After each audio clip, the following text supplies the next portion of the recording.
et bienvenue dans Côté Cours. Nous sommes les élèves de l'Obciné. Nous sommes aujourd'hui à Clermont-Ferrand pour le Festival du court-métrage en compagnie de Lucas Bacle pour le film Auxiliaire. Bonjour Lucas. Bonjour. Donc ton film Auxiliaire aborde le sujet de la relation entre un aidant et son proche handicapé. Pourquoi ce sujet dans un premier temps ? Merci de poser la question. Pourquoi ce sujet ? Parce que à la base j'étais architecte et quand j'ai vécu la transition entre l'architecture et la réalisation, j'ai travaillé pour un copain à moi qui était qui était une personne en situation de handicap pour pouvoir me faire un peu d'argent la nuit et pour pouvoir travailler sur mes projets de réalisation le jour. C'est-à-dire que je travaillais juste les nuits, je le couchais, je lavais, tout ça. Et en fait j'ai fait ce travail-là en compagnie, j'alternais avec d'autres personnes, un comédien qui se trouvait être le comédien principal du film et un producteur qui se trouvait être le producteur du film. Donc en fait, tous les trois amis, on s'est tous les trois retrouvés à vivre une même expérience en commun et à avoir quelques années après avoir envie de la raconter et envie d'en faire un film qui soit une espèce à la fois d'hommage à cette période de nos vies, qui nous a permis en fait aussi de faire ce métier parce qu'il était une sorte de mécène presque. C'est une blague qu'on a coutume de faire, mais oui, il a un peu été notre mécène presque parce que grâce à lui on pouvait rêver de nos projets. Voilà. Ok.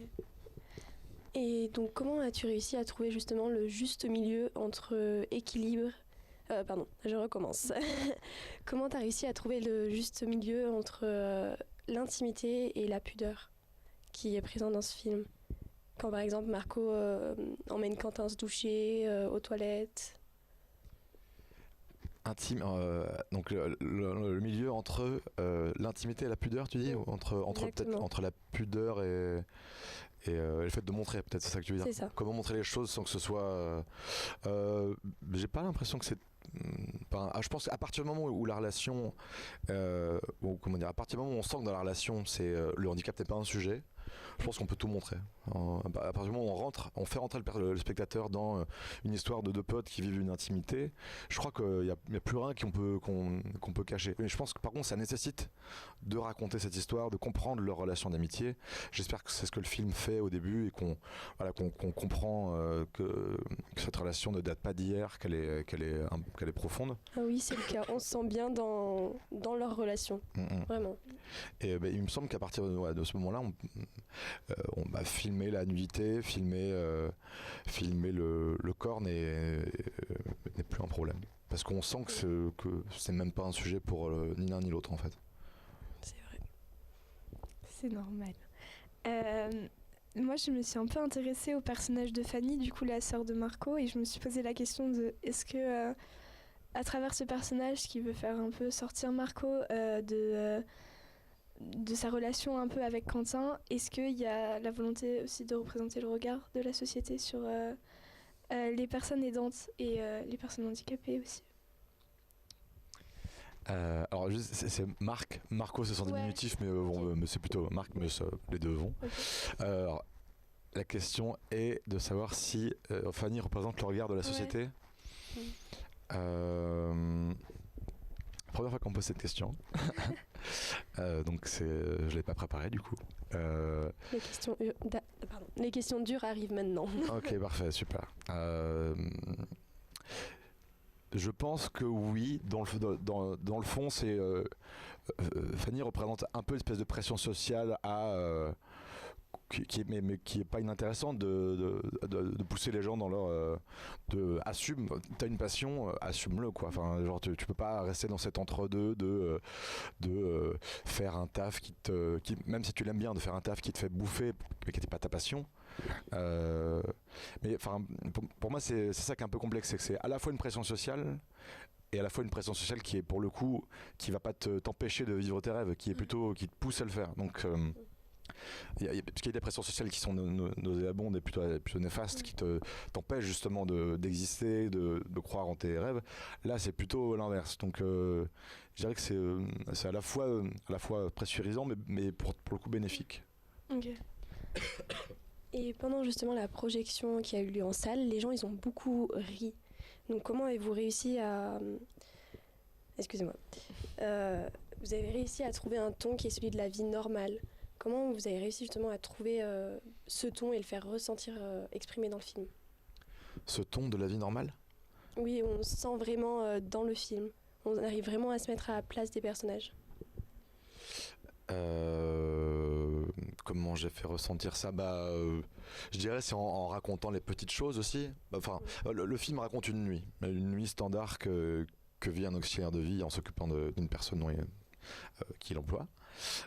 Du coup, c'est en racontant un peu toutes ces espèces de verrous obligatoires par lesquels il faut passer par une nuit. C'est-à-dire la toilette, aller aux toilettes, repasser par la grue, passer par le fauteuil. Qu'en fait, on raconte une normalité de la relation, quoi. On raconte des moments du quotidien. Et que l'aspect un peu dramatique que raconte le fait que c'est la soirée où il va devoir lui dire les choses arrive après qu'on ait compris la normalité de leur relation. Je sais pas si je réponds bien à la question. Si, j'ai compris. Okay. Merci. Tu peux la reposer. Non, c'est bon, okay. c'est clair dans ma tête. Merci. Donc la question suivante, pardon. Oui, elle porte sur le fait que, comme l'a dit Lilou, en salle, les gens ont beaucoup ri. Je ne sais pas si tu as assisté à la projection à un moment du film, mais du coup, nous, on y allait. Et c'est vrai qu'à beaucoup de moments, les gens rient. Est-ce que c'était une volonté de ta part ou est-ce que c'est venu juste dans le processus d'écriture ou sur le tournage? Alors oui, c'était clairement voulu. On avait... vu que c'est toute cette relation qui s'est fabriquée avec Alexis Dovera, producteur, avec Laurent Targé, comédien, qui a coécrit avec moi le film. Histoire que Laurent Targé, en plus d'être comédien, il est extrêmement drôle au naturel. Okay. Donc et puis on a une bande de copains avec qui on rigole beaucoup. Et Louis Millet, la personne dont on s'est occupé, aussi. Donc en fait c'est... Chaque nuit passée avec lui était un lot de blagues quotidien. Donc en fait quand on a commencé à écrire ce film, c'était une évidence qu'on voulait aussi rire et se moquer, enfin raconter ces histoires d'amitié où on s'autorise à se moquer l'un de l'autre parce qu'on sait qu'on s'aime en fait. Ouais. Et que c'est plus la question de... C'est pas de la violence, parfois la blague acide n'est pas de la violence. Ouais. Ça raconte une intimité qui est tellement évidente qu'on s'autorise à le faire. Et je pense que c'est ça qu'on a fait. Et on s'est quand même pas mal inspiré aussi de l'humour de Laurent qui a ça en lui et qui naturellement ponctue de blagues. Bon, à la base c'était que des blagues et en fait le travail a presque été l'inverse, de se dire comment on allait enlever des blagues pour raconter une histoire. Okay. Raconter une histoire et que ce soit... Et finalement que l'humour passe au second plan, que ce soit pas une comédie quoi. Enfin c'est une comédie mais c'est plutôt une dramédie au sens où c'est une histoire profonde qui est... l'humour apparaît par la relation des deux garçons en fait, plus que c'est pas l'auteur qui fait des blagues, c'est eux qui se font des blagues et on rigole avec eux. Okay.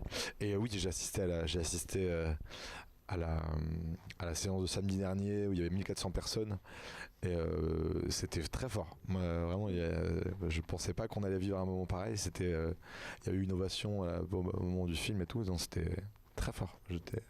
Ces moments-là te font te rappeler pourquoi tu fais ça. C'est trop bien. Et comment en 20 minutes, donc en si peu de temps, vous avez réussi à nous montrer à tous cette routine qui nous permet de nous rapprocher d'eux? Comment en 20 minutes? Ouais, tu veux dire comment en si peu de temps on raconte une histoire quoi. Exactement. Qui fait passer par autant d'émotions, c'est peut-être ça. Oui, et qu'on comprend autant les personnages. Je dirais que le défi c'était de... Alors c'est le travail du court-métrage. Le court-métrage c'est un objet étonnant qui peut à la fois être une toute petite histoire étirée dans le temps. Et moi à l'inverse, nous on a voulu faire une vraie histoire qu'on comprime. Donc ça fait que dans 20 minutes il se passe ce que peut-être des gens arriveraient à faire, peut-être pas sur un long, mais en tout cas sur des histoires plus étirées. Et voilà, donc on a condensé tout ça pour créer du rythme, pour créer un film qui soit à la fois qu'il y ait une vision d'auteur, hein, qui défende un point de vue, c'est-à-dire le point de vue principal, je pense, qui est dégagé de ce film, c'est sur ce retournement du regard sur le handicap, en fait, où le but, c'est que le spectateur arrête de voir que ce gars est handicapé et se dise que c'est juste deux potes et qui sont pas, qui vivent pas la même, qu'il y en a un qui a été trahi par l'autre, quoi. Je sais plus du tout où j'allais venir avec ça. 20 minutes, machin. Et que, ouais, du coup, le fait que ce soit. Qu'on ait. Qu'on sache pratiquement tous deux. Le fait de le condenser, moi, m'a permis de créer du rythme. De faire un film qui soit aussi pour un public.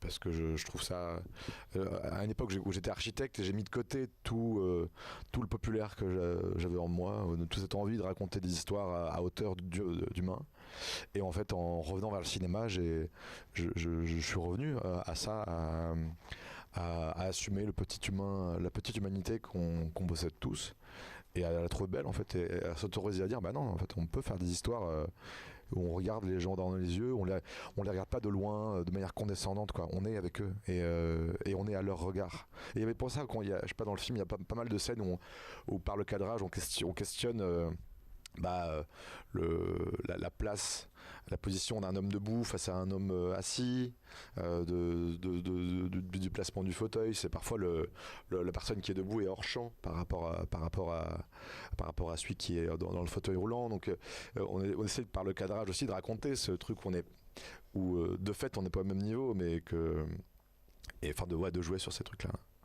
D'accord, merci. De rien. Donc comme vous le savez, dans Côté Court, on a une rubrique sur la bonne réplique et le bon plan du film. Notre bonne réplique à nous, c'était qu'on a trouvé vraiment touchante, c'était à la fin du film où Marc regarde Quentin qui est en train de pleurer parce que il lui a dit qu'il allait rester. Et en fait, Marc dit mange, arrête de faire ce truc avec tes yeux un peu bizarre. Est-ce que toi, tu as une autre vision d'une réplique qui t'a plus marqué en l'écrivant ou sur le tournage, ou est-ce que celle-là... qu'est-ce que tu penses de celle-là ? Je pense que celle-ci, c'est... parce qu'on a beaucoup travaillé au plateau avant le tournage, on voulait beaucoup répéter, parce que pour donner de la vie à un scénario, pour moi ça me paraissait improbable d'arriver sur le tournage et de dire action. C'était impossible. Du coup les deux comédiens, on s'est retrouvés pendant quasiment 10 jours dans un petit théâtre.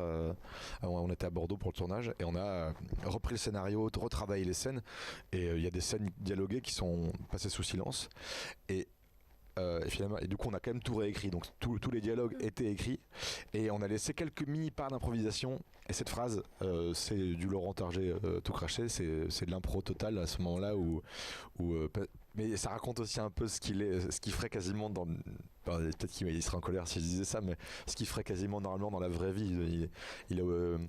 Ce film parle aussi des masques qu'on se met par l'humour, l'humour qui est un masque qui permet de ne pas se montrer dans son émotion, dans sa pudeur, quoi. Et je trouve que presque c'est très bien trouvé, parce que pour moi ça symbolise un peu ce film-là, quoi. C'est l'humour comme rempart, et en même temps qui s'autorise à dire, c'est assez méta, c'est qu'on sait qu'ils savent tous les deux à ce moment-là, même quand il dit cette phrase-là. On sait, ça veut dire je t'aime en fait, ouais. Cette phrase-là. C'est un je t'aime qui est caché un peu. Ouais, exactement. Et du coup, pour la deuxième question par rapport au plan, celui où... Donc, celui qui nous a le plus plu au final. Oui, exactement. Qui nous a questionné aussi, c'est celui qui s'affiche ici. Donc c'est le rêve de Marc au milieu de cette nuit. Pourquoi ? C'était vraiment notre question. Pourquoi ce rêve ? Et est-ce qu'il a une symbolique Alors oui, évidemment, il a une symbolique. Moi, ce qui m'attire beaucoup dans le cinéma, c'est la possibilité en un plan, mélanger des univers, mélanger des idées qui permettent justement de laisser un spectateur dans ce truc. Qu'est-ce qu'on m'a raconté ? Et en même temps que ça vienne raconter aux tripes, quoi, moins au cerveau qu'aux tripes. Et que dans cette image-là, pour moi, c'est un mélange entre tout ce qui ressort au même endroit. C'est-à-dire que c'est un personnage il rêve de partir sur un paquebot pour pouvoir vivre son aventure de cuisinier chef cuisinier sur un bateau, enfin cuisinier sur un bateau. Et en même temps, il a peur de quitter son pote qui habite dans cette barre HLM. Et il vit une espèce de tempête à l'intérieur de dire mais qu'est-ce que je fais, je suis coincé là-dedans. Et ça, cette image-là, pour moi, elle raconte exactement ça. C'est à la fois là, en plus il y a pas que l'image, il y a aussi le son, la musique, il y a il y a une sorte la base de la musique raconte aussi le son que ferait un paquebot dans la sirène d'un paquebot. Et voilà, je trouve qu'en une image, ça raconte la peur de partir, le départ, en même temps la peur de rester. Ça raconte un peu tout ça dans une seule image. Et bon, j'avoue j'ai mis beaucoup d'énergie dans la fabrication de cette image-là, parce que bon, le film était très peu financé. Du coup, il fallait se débrouiller pour pouvoir trouver des solutions. J'ai eu la chance de compter sur un Yann Aldabé, qui est un pro des VFX qui a pu travailler là-dessus. D'accord. Merci beaucoup. Merci de nous avoir écoutés sur LDV Média. À bientôt sur une autre émission de Côté Court. Merci. Merci.